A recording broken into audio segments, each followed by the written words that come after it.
Ways 7 to 9. So, again, ito yung book study natin sa book ni Doug Flanders, which is yung 25 ways to show our love sa ating mga asawang babae.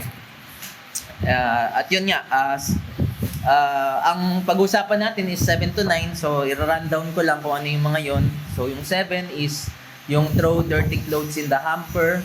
Tapos yung 8, ito yung turn off the TV. Tapos yung 9 ay loosen the purse string. So, dito sa way number 7, ang pinaka-point lang naman dito ni Doug Flanders, or at least yung aking na-reflect din is yung point is show your love to your wife by helping her in your shared duties and responsibilities. Kasi dito sa title, parang medyo specific siya pero pwede nating tingnan ito as a representation ng iba bang mga gawain sa bahay or ibang responsibilities sa ating bahay. Share ko lang itong isang article na nabasa ko sa isang secular na co-author ng isang marriage book, si Sherry Streetoff. Sabi niya dito, one study found that wives reported that one of their top sources ng stress was the fact that their husbands did not want to share the work around the house. Yung isang study naman na nakita ko, kasi nakalimutan ko siya i-note kung ano yung source.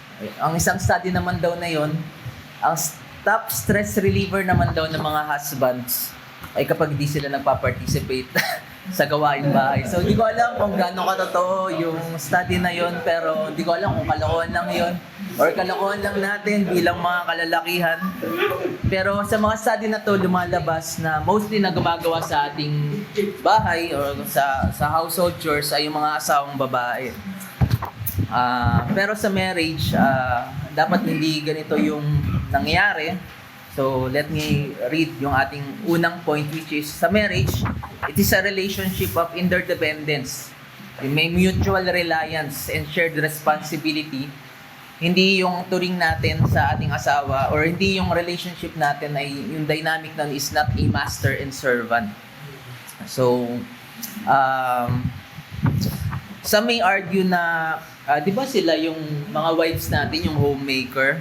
Bilang lalaki, iba yung role ko. Pwede natin sabihin, ako na ngayon nagtatrabaho kung may mga setup sa atin na tayo yung nagpo-provide sa bahay, pwede natin sabihin yun. Pero maganda yung reminder ni Doug Flanders dito. Sabi niya, God has given you, husbands, work to do, whether sa family yan, sa church, or even sa community. But God has provided us with a wife to help carry out those duties. So, ang maganda na pwede natin gawin doon, kasi kabutihan ng Diyos sa atin na binigyan tayo ng asawa para mas maging effective tayo sa mga kung anong ginagawa natin or even yung mga responsibilities na nakaatang talaga sa atin, ay yung mga wife natin, they serve us, sila yung nakakatulong sa atin para mas magawa natin yun effectively. So, be appreciative and don't take her for granted. Gusto kong ibigay itong example na to pero di ko na pagpaalam kay Pastor Erdy. Pero every time na nag-prepare siya ng sermon, tapos nagiging concern siya sa household nila, si Josh ay parang itinatabi lahat yun. Hindi ka pa tapos sa sermon prep mo. So something na we can appreciate sa mga asawa natin. For sure, merong iba't ibang forms yan sa atin na nangyayari. Pero they serve as the one who help us para magawa yung mga yun. Ganun din, bilang Christian, so let me arrive din sa ating point 2. Yung Christian relationship is characterized by serving one another. So, let me read yung mga ilang passages sa Galatians 5:13. Sabi doon, you my brothers and sisters were called to be free, but do not use your freedom to indulge in the flesh, rather serve one another in love. Or dito sa 1 Peter 4:10, each of you should use whatever gift you have received to serve others. Kaya bilang mga Christians, dahil tayo tinatawagan para yung mga kaloob natin, yung mga kayanan natin ay gamitin natin para paglingkuran yung isa't isa. Bilang mga Christian husbands naman, ang unang dapat makaranas nito ay yung mga asawa natin. So another good reminder sa atin, which is yung point 3 natin, ay kung paano natin i-view yung ating asawa. So, your wife is not only your helpmeet, but your co-heir of the grace of life. So, 1 Peter 3:7 yun. Isa yun sa mahalaga na maalala natin kung paano natin tingnan yung mga asawa natin. Sabi din dito ni Flanders, ito yung parang frustrations niya sa patriarchal movement. So, kung saan minsan, ang tingin sa mga kababaihan ay mga second-class citizens lang. Pero as Christians and married couples, alalahanin natin na kapwa natin silang tagapagmana ng biyaya. Kaya tayong mga kalalakihan, tinawag tayo na maging tagapanguna. Ito ay responsibility natin, pero at the same time, privilege din. Kasi tayo yung nagsiset ng tone sa bahay. Kumbaga, we call the shots, we give the direction. Pero sana yung itsura ng leadership natin ay hindi modelo ng pagiging makasarili or pagiging tamad or entitled, but rather gaya nung nag-iisang modelo natin, syempre ang Panginoong Jesus. Napakabuti niyang asawang lalaki sa kanyang bride, yung church. With his own testimony, ito yung sinabi niya sa Matthew 20:28, so, even as the Son of Man came not to be served, but to serve and to give his life as a ransom for many. Kaya bilang challenge natin, husbands, let us follow with humility the selfless example of Christ who came to serve and not to be served. No? Ang taanan natin, may kasabihan nga na there's no place like home. Pero ayun, let me read yung si Barad Merchant ng TGC. Maganda rin yung paalala niya dito. Remember that your home is not only a refuge for relaxation, but also a context to serve. Kaya kung tayo ay masipag sa mga maraming bagay, sana nag-uumpisa yun sa bahay natin. Kung paano natin pagsilbihan yung dito sa context na to, family, yung wife, pero syempre with our family din. So ang applications natin, since iba-iba rin kasi ng hindi naman all the time yung mga wife natin ay magaling sa lahat ng gawaing bahay. Merong times na yung lalaki yung mas pino gumawa. So ito yung mga pwede natin gawing application. So una, show grace and patient teaching in tasks that we can do better. At ganun, appreciation by doing our wife's way of things sa mga bagay na mas magaling siya. Tapos ito, number 2 lang, if ever na, yun nga, sa mga may mga anak, at Lord willing sa amin din, kung mag-aanak kami, magandang application din na to teach our children to help out in the chores din. Ayun, sige. Way number 8 naman tayo. Turn off the TV. So, again, yung main point dito, grow your love to your wife by spending your time with her. So dito again sa title, very specific to, pero pwede natin itong i-extend pa sa mga iba-iba nating pinagkakaabalan, especially yung mga related sa mga forms ng entertainment. So our current era ngayon, alam naman natin na tayo ay nagtatribe sa technology, at ganoon din at the same time yung entertainment, dumadami yan. Sabi nga ni Flanders, ni Doug Flanders, every year daw more and more of our free time is being siphoned away by increasingly addictive forms of entertainment. So, noong unang panahon, mga TV lang, or even siguro sa probinsya pa, mga radyo lang yung entertainment nila, pero dumating yung internet. Diba? Kung naalala niyo yung pinaka-primitive form nun, di naman siya kasing engaging nung ngayon Yung animation niya noon, putol-putol pa Yung social media nung dumating, yung Facebook nun, di naman ganun ka-engaging din. Pero ngayon, pwede ka na magtinda, lahat na pwede mong gawin. So, YouTube. Tapos yung iba pang mga social media na hindi ko na alam, or wala ako, Twitter, Pinterest.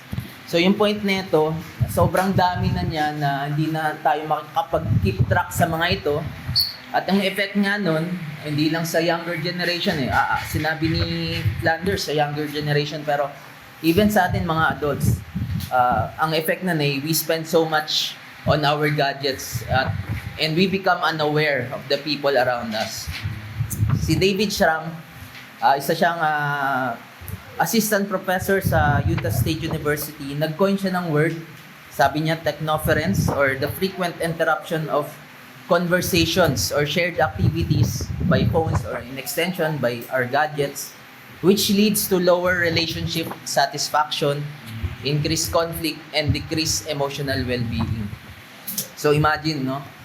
Ganito yung nangyayari within our marriage, no? Sobrang nasa siphon yung ating oras, na supposedly spend natin with our wives, pero napupunta sa mga entertainment dahil sa nabobombard tayo ng iba't ibang klase ng nakukuha yung attention natin eh. Either bumababa yung relationship satisfaction natin kasi mas interesado na tayo sa mga napapanood natin. Nag-i-increase yung conflict kasi doon lalabas yung mga miscommunication kasi hindi na kayo attentive sa isa't isa. At yun yan, nag-decrease sa emotional well-being. So, yung point natin dito, your wife or our wives, they need us to be present both physically and mentally. Walang meaningful na mangyaring pag-uusap kung busy tayo sa ating screen time. Sabi nga ni Flanders, you cannot love your wife the way she needs to be loved when your eyes are glued to the screen. So, being with our wife is one thing, and it's another to actually spend it with her. Iba yung, nandyan ka, tapos busy ka sa screen mo, tapos may kinakwento siya, tapos tatango ka lang, oo. Sa akin, nag-effort ako. Nakuha ko yung last na statement ng asawa ko. pero madali yung asawa ko eh. Sabi niya, inulit mo na yung sinabi ko eh. Wala kang engagement. So, they need us to be physically present saka mentally present. So, sa point 2, if we are spending our time with our wives, ito na rin yung ating time na mapag-aralan din yung asawa natin.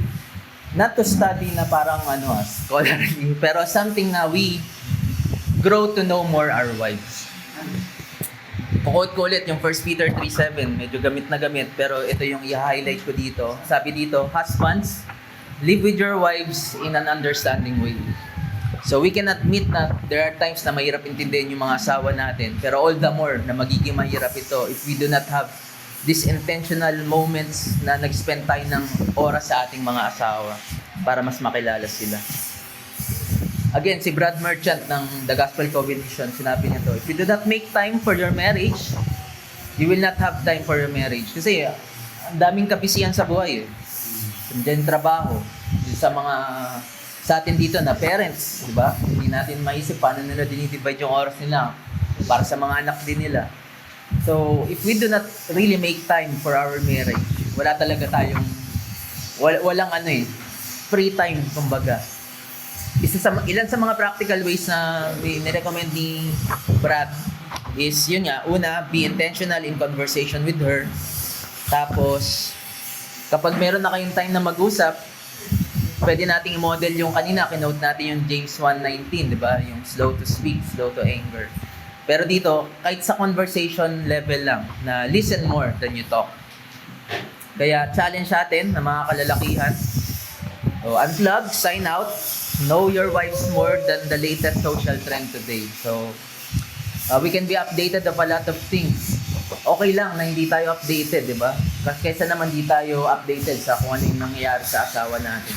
Okay lang, di natin kilala sila kay Showtime, sila Boss Atan, kung nangyari kay FLM, okay lang yun. At least kilala natin or alam natin kung anong nangyayari sa mga asawa natin. So, bilang application, di ko pa ito nagagawa, pero I think maganda tong gawin. Make a list of tech-free things na pwede nyong gawin bilang mag-asawa. At yun din, set aside a time every day. Kaysa isang araw, meron kayong focus na time na i-shutdown nyo lang yung mga screens nyo, tapos talagang kayo lang dalawa. And again, ang isa sa mga pwede natin gawin yun is during our family worship. Yan.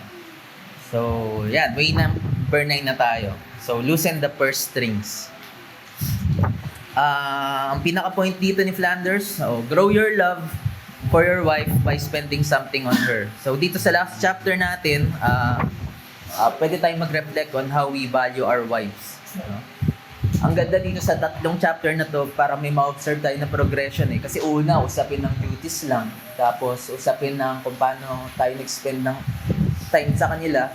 Yung pangatlo, parang ito yung test eh. Kasi, gano'n pa rin ba ito katotoo kapag meron ng cost? Diba? So, let me just read itong quote from Jack Burke.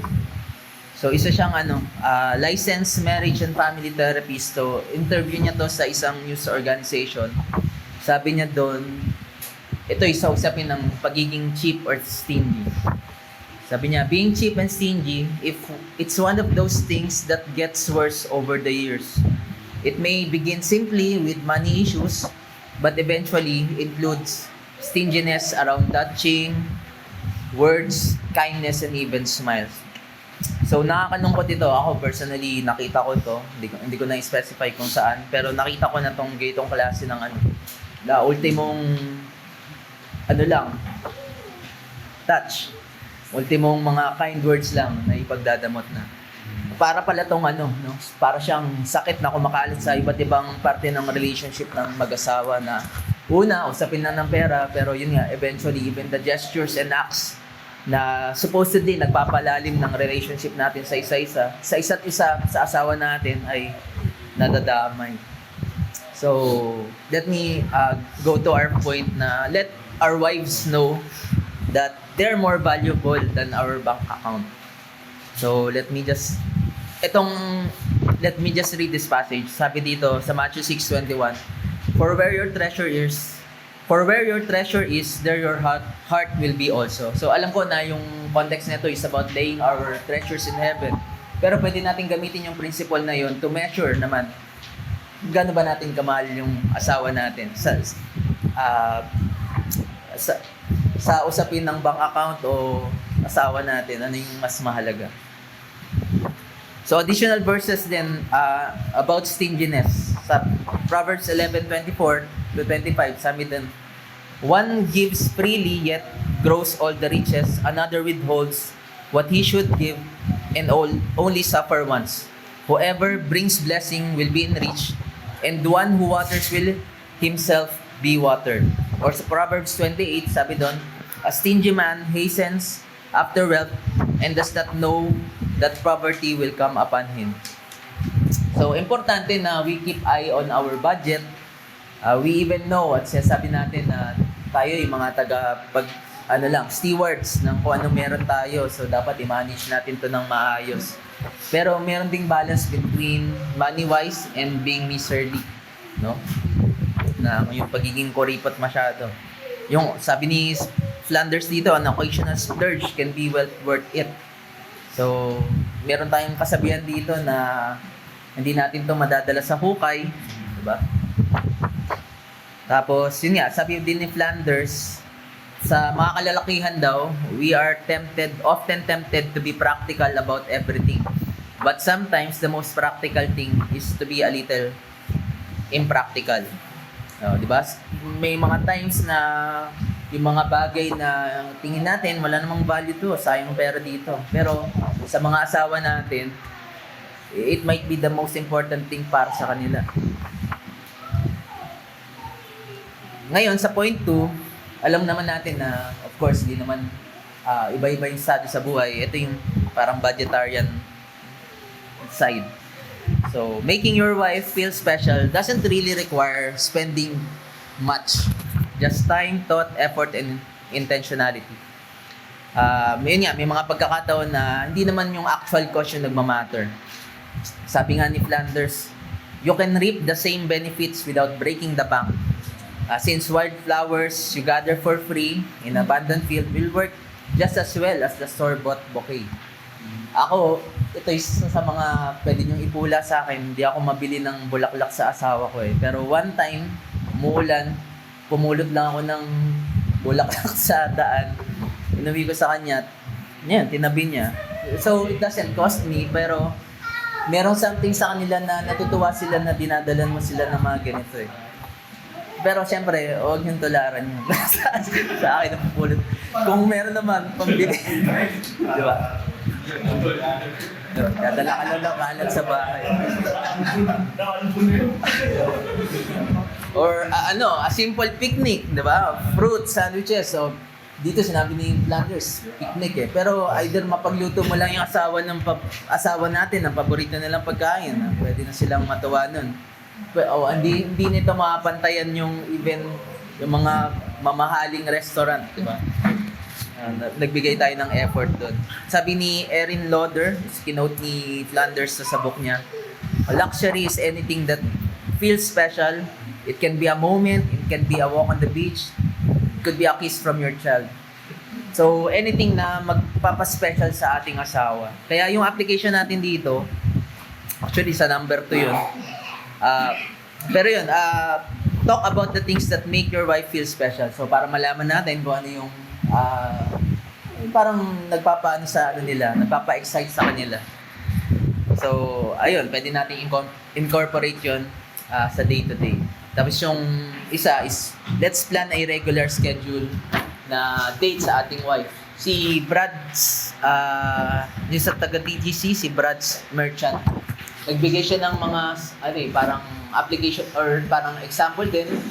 Pwedeng weekly date dyan, or pwedeng pag-ipunan nyo pa, monthly, na buong araw kayo lalabas, o kaya kahit once a year, either overnight o kaya ilang days off, di ba?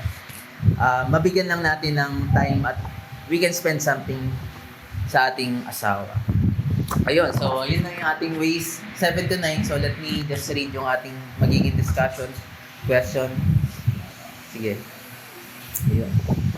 So yun, number 1. Yeah, at number 1 at number 2, ito yung sa pathway number 7 natin. So 1, how do you currently share household chores with your wife? So very very simple lang, pero pwede pa nating extend as we discuss. So number 2, what opportunity can you start doing to ease your wife's load? And number 3, do you experience itong mga sinatawag na technoference in your marriage? How does it affect the quality of your conversation? So pwede tayong mag-share ng pwede nating ma-share. Number 4, what are the steps you can take or share what you are currently doing to make meaningful conversations with our wife? Number 5, in what areas of your marriage do you find yourself being overly practical? Parang kung saan ba tayo parang lumalabas na practical or ayaw nating gastusan. Yun yung code name. Number 6, how can you grow in expressing your love through both financial and non-financial means? Yes, so